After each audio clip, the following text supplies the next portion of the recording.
Right, the conrod is done and it's a pretty damn good result. I put the abrasive pad on it, polished it a bit on the inside and sanded it out. So that bolt goes and seats up right against here. So I'm going to drill that deep, a little bit deeper than that actually, just to save the filings and get the end of the tap in. So we can go until here. Okay, that will mark off with a piece of tape to prevent. See, this side is fine, I'll go straight to here, but here is critical to get it right. That'll keep our depth in check. The key here is to drill this perfectly straight as possible. That's why I'm leaving the cap in.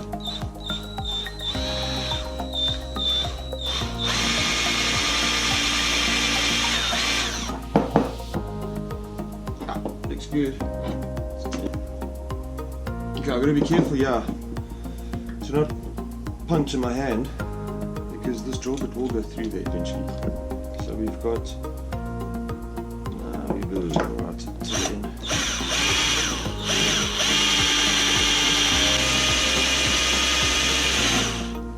There we go. That's coming through now, which is a good sign because that means dimensionally I'm in line. This one also just came through, they machined off the little burr there. That's the broken part from the previous one.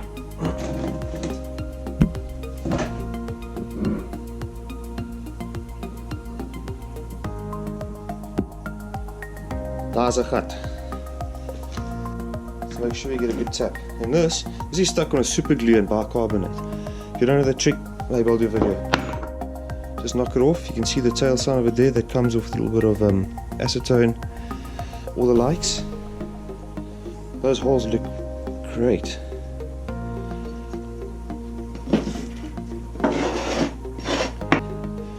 This tap has seen better days. You can see that used to be little teeth that are now gone. But it cuts, it's a little chain that could. In fact, it cuts better than some of the newer ones, so we'll give it a go.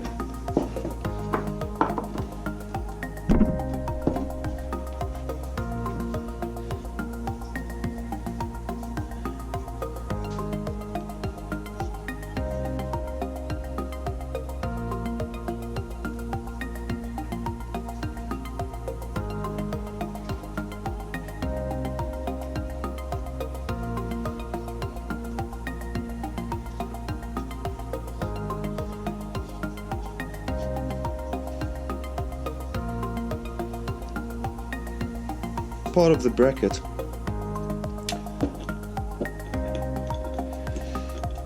is a oil slinger, which usually looks like such. This snapped off in this catastrophic failure that the motor endured. I'm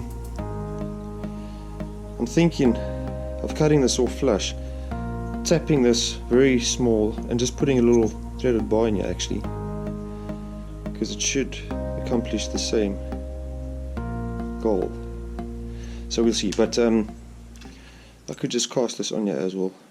It's a lot of energy for such a small thing there.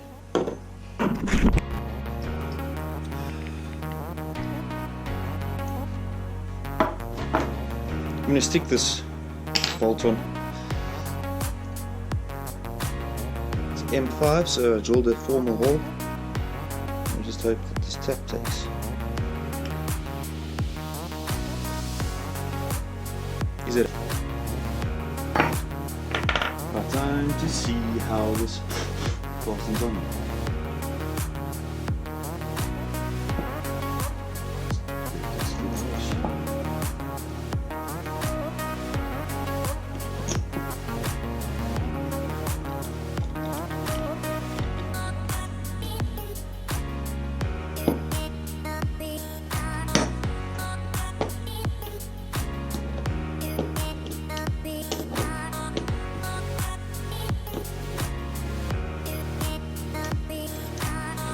So nice and snug, that's brilliant. Exactly what I was. Right, so it's assembly time now.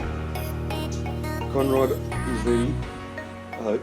I drilled the oil journal there, and one over there. It's got a little chamfer because the other one had that. You might ask, Dave, why is it red?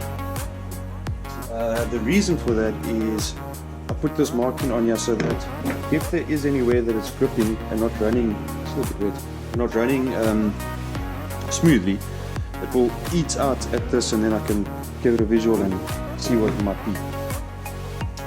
So that goes into the piston. I've taken one of the valve springs off just so that the valve's open, because I'm going to put this piston from the bottom, then I don't have to take the head off and mess around with the gasket and stuff. So on the piston, it's got this little arrow that will go towards the valve end,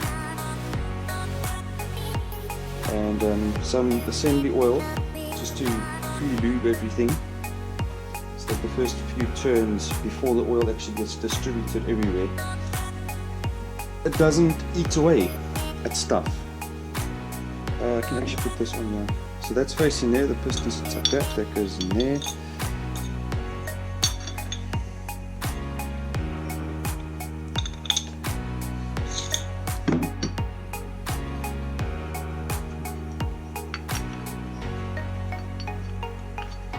It's a very snug fit.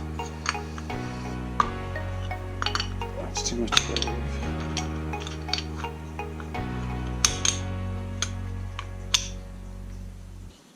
Right, that's in. Yes, that is in. Put the little screw on. Okay, the moment of truth. That should go there.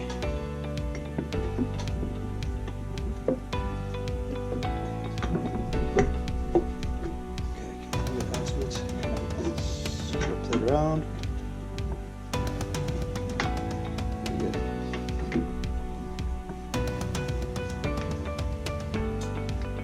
Okay, that's on. I think it will be ideal to put a little bit of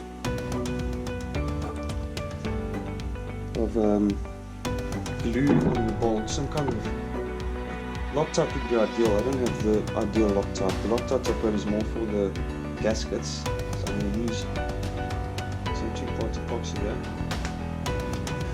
I put this screw on here because it wasn't worth the time to fix that little dipper. And if you don't do it 100% correct, it's just going to break it. So this should do the trick. That will pop in over there.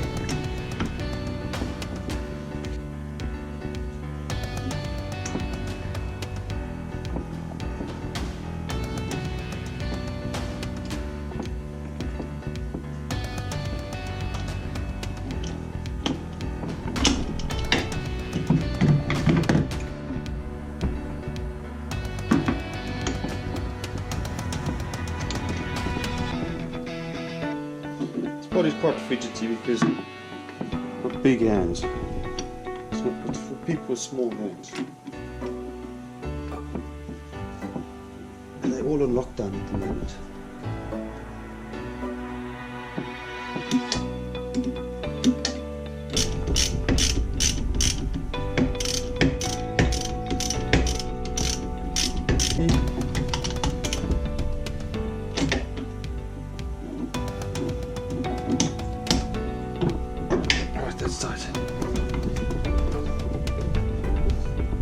I'm happy with that result. I'm not even going to check how the markings are going, because that's probably as close as good what I'm going to get.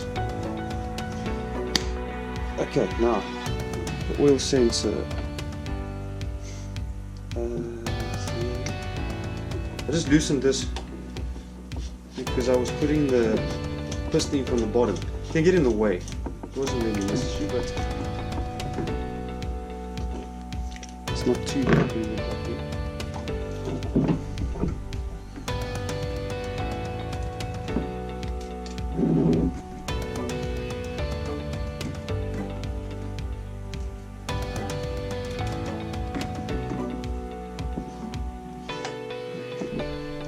That's great. I'm happy with that. I think we're in business here. Right, next are the valve rockers or valve push rods. They're sliding over there.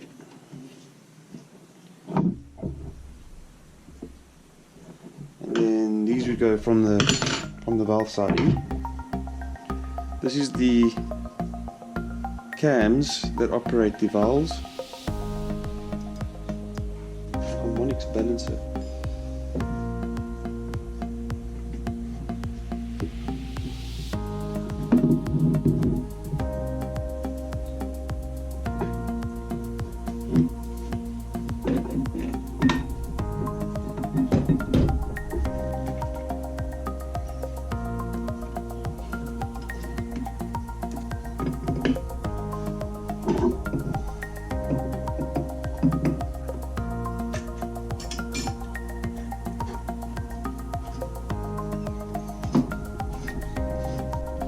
Off.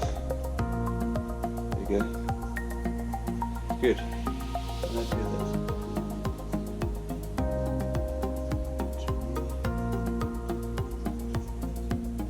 Okay, this is the governor. I've disabled this. I've mentioned that. Just gonna give this a clean quickly.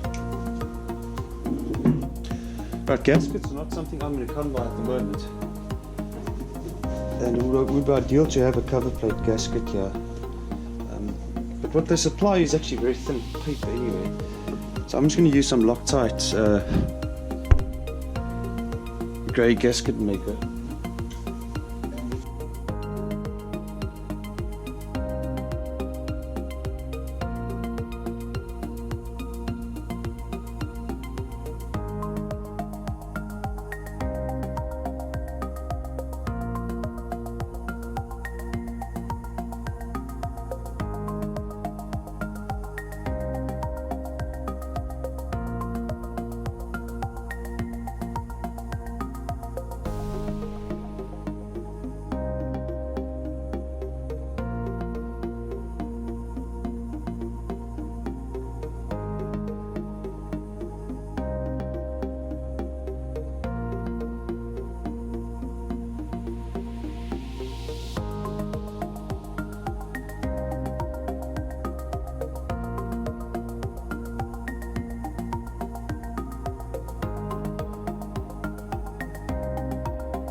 Right, now to flip the flywheel. And this is the key that I filed out. This is probably the the most difficult part of the job. It was so frustrating, but it's made. I hope this fits.